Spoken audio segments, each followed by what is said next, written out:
One of the basic properties of minecarts is that they are slightly taller than one half of one block. Because of this, when two minecarts are stacked, the top cart sits slightly above one block high. If we place a floating block next to a stack of carts, when the piston is extended, the bottom cart will be moved by the piston, while the upper cart remains stationary since it hits the floating block. After the piston is retracted, the remaining stacked carts fall to replace the dispensed cart. Like the departure zone, there are three main components of the PEZ dispenser. First, the ramp we use to stack carts, including the floating blocks necessary to dispense only one cart. Next, the powered mechanics that actually dispense the cart. And finally, the outgoing tracks that carry our cart to the departure zone.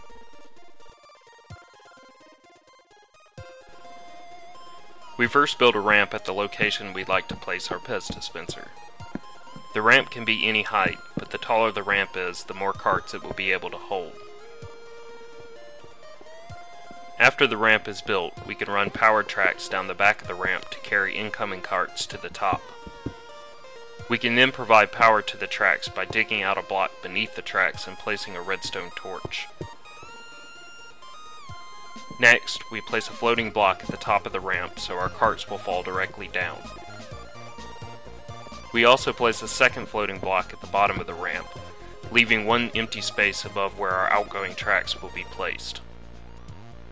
We then remove the bottom block on the face of the ramp. We will later place our piston in this space.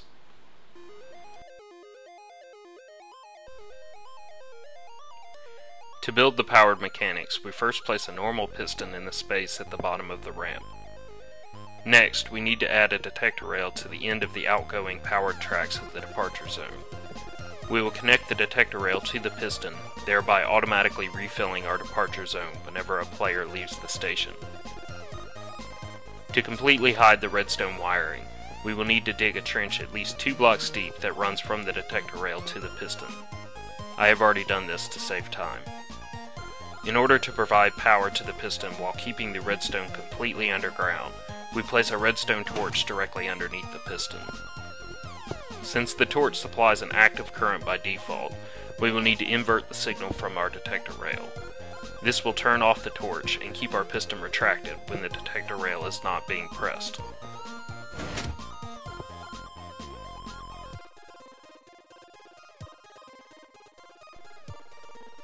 The final thing we need to do is run the outgoing track from the PEZ dispenser to our departure zone. If we run the track horizontally from the piston, the minecart will not be launched since an extended piston counts as an air block rather than a solid block. Instead, we will dig a 2-block trench into which the cart will fall. Note that we leave a space between the base of the ramp and the beginning of the trench. We do this for 2 reasons. First of all, carts will merge rather than stacking if they land on top of a track piece. Also, we need to give room for our piston to extend without hitting tracks. We place power tracks in the trench, then continue the rails to meet the incoming track of the departure zone. We can then provide power by placing a torch underneath. Finally, we can load carts into the system by dropping them onto the incoming track of our PEZ dispenser and pushing them up the ramp. We can then test to see if our system is working by dropping another cart onto the detector rail.